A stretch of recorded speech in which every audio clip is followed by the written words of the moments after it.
మీ business ఏదైనా మీ ఊర్లో promotion చేయాలంటే అది సుమన్ టీవీతోనే సాధ్యం. ఇప్పుడే సంప్రదించండి. గత 2 రోజులుగా మాజీ శాసనసభ్యులు శంకర్ నాయక్ గారితో పాటు ఇతర స్థానిక డిప్యూటీసులు, ఎంపీపీలు, ప్రజాప్రతినిధులు, మాజీ ప్రజాప్రతినిధులతో కలిసి ఈ వరద ప్రాంతాలను, ముప్పు ప్రాంతాలను, లోతట్టు ప్రాంతాలను పర్యటించడం జరుగుతాము. ఈరోజు ఉదయం కూడా నెల్లికుదురు మండలంలోని రావిరాల గ్రామము, అదేవిధంగా ఆలేరు గ్రామం కూడా పర్యటించడం జరిగింది. అక్కడ వివిధ పార్టీల నాయకులతో పాటు, పెద్ద మనుషులతో పాటు స్థానికులతో బాధితులతో కూడా మాట్లాడడం జరిగింది. అదేవిధంగా ఆకేరు వాగుతో నష్టపోయినటువంటి అనేక మందితో కూడా మాట్లాడడం జరిగింది. ఆకేరు వాగు మహబాద్ లో ఉన్నటువంటి అనేక గ్రామాల ప్రజల జీవితాలను ఆగమాగం చేసింది, ఆపదలోకి నెట్టింది. అదేవిధంగా గత 4-5 రోజులుగా ఎడతెరిపి లేకుండా కురుస్తున్నటువంటి వర్షాలతోని రావిరాల గ్రామము, ఈరోజు ఆలేరు గ్రామం కూడా మొత్తం వరద ముంపు గురి కావడం జరిగింది. అక్కడ స్థానికుల పరిస్థితి చాలా హృదయ విదారకంగా ఉంది. ఏ గడప దొక్కినా కూడా కన్నీరు మున్నీరు అవుతా ఉన్నారు. వాళ్ళ కన్నీళ్లు తుడిచేటువంటి వాళ్ళు కూడా ఎవరు లేరు. ఈరోజు కట్టుబట్టలు, ఇంటి గోడలు తప్ప ఏం మిగలలే. ఇంట్లో ఉన్నటువంటి ఉప్పు, పప్పు, చింతపండు, బియ్యము, వడ్లు, పిల్లల పుస్తకాలు, టెక్స్ట్ బుక్లు, సర్టిఫికెట్లు, పెద్దవాళ్ళ మందులు అన్ని కొట్టుకపోయి చివరకు వాళ్ళు పెంచుకునేటువంటి గొర్రెలు, బర్రెలు, ఎడ్లు కూడా కొట్టుకుపోయినటువంటి పరిస్థితి చాలా దురదృష్టకరమైనటువంటి పరిస్థితి. అందరినీ కూడా బాధిస్తా ఉన్నది. కానీ దుర్మార్గం ఏంటంటే 48 గంటలు గడుస్తా ఉన్నా కూడా ఇప్పటి వరకు రావిరాల విలేజ్ లో ఉన్నటువంటి ముంపుకు గురైనటువంటి ఆ చెరువు కట్ట గాని, లేదా ఆలేరులో తెగినటువంటి ఆ చెరువు కట్టను గాని కనీసము మరమ్మతులు చేయడానికి, తాత్కాలికమైనటువంటి మరమ్మతులు చేయడానికి కూడా ఒక్క అధికారి కూడా ఇప్పటివరకు రాలే. అక్కడికి ఒక్క అధికారి కూడా రాలే. కానీ ముఖ్యమంత్రి గారు ఏం చెప్తున్నారు? మేము అప్రమత్తంగా ఉండడం వల్లనే నష్టం తీవ్రతను మేము తగ్గించగలిగినాం అంటారు. 48 గంటలు గడిచినా కూడా ఒక్క అధికారి రాలే.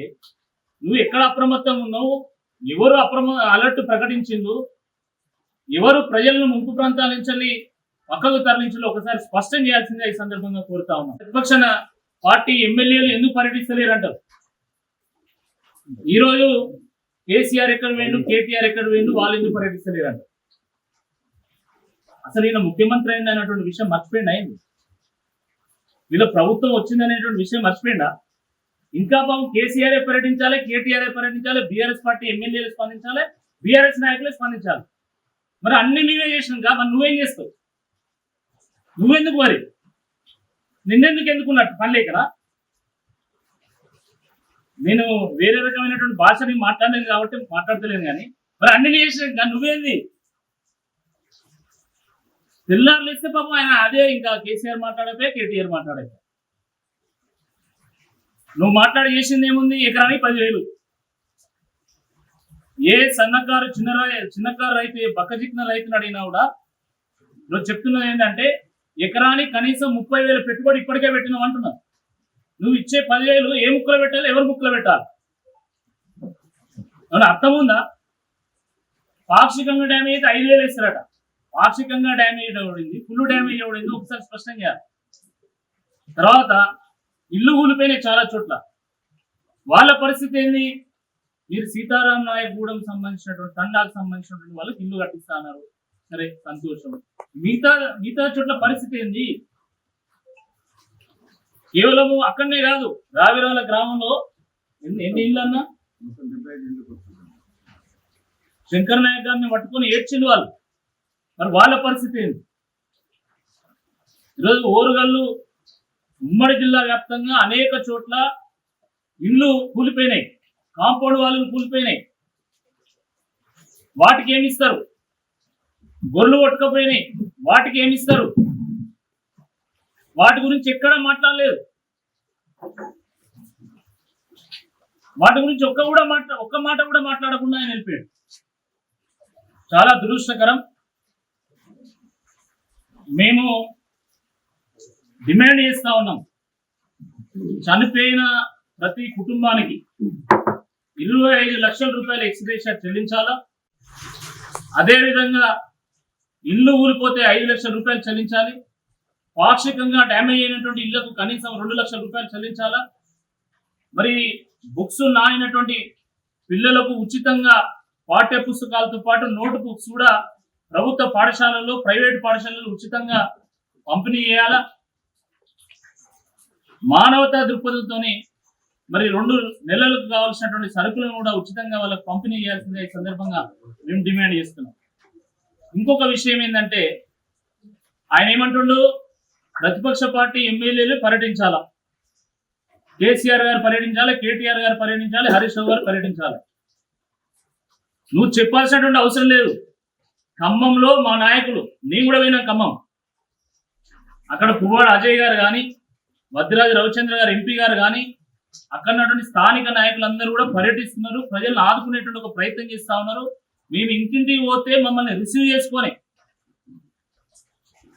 వాళ్ళు కన్నీరు మున్నీరై కనీసం మీరన్న వచ్చిన సంతోషం, మాకు ధైర్యం ఏర్పడ్డదని చెప్పి వాళ్ళు మాట్లాడుతూ ఉన్నారు. కానీ ఈరోజు మీరు చేసింది ఏం నేను అడుగుతున్నా. ఈరోజు హరీష్ రావు గారు ఖమ్మంలో పర్యటిస్తున్నటువంటి సందర్భంలో కాంగ్రెస్ గుండాలతోని, రౌడీలతోని రాళ్లు వేయించేటువంటి ఒక ప్రయత్నం చేశారు. ఇది చాలా దుర్మార్గం. ఈ దాడిని బీఆర్ఎస్ పార్టీ తీవ్రంగా ఖండిస్తా ఉన్నది. ఈ విపత్తుల సమయంలో నువ్వు చేయాల్సింది రాజకీయాలు. అచ్చా, నువ్వు ఒక్కడే మొగోడివా? నువ్వు ఒక్కడే కొట్టగలుగుతావా? బీఆర్ఎస్ పార్టీ ప్రతి కార్యకర్త రాయి పట్టుకున్నంటే నువ్వు ఒక గజం కూడా నువ్వు జరగలేవు. ఇక్కడ ప్రజలు నవ్వుకుంటున్నారు. వరదల సమయంలో ఈ రాజకీయాలు ఏందని గీదా ముఖ్యమంత్రి ఆదేశం.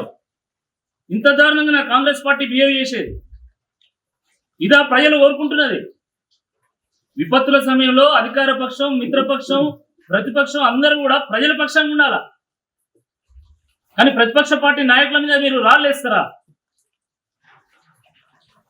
బీఆర్ఎస్ పార్టీ తలుచుకుంటే మీరు తిరగలుగుతారా?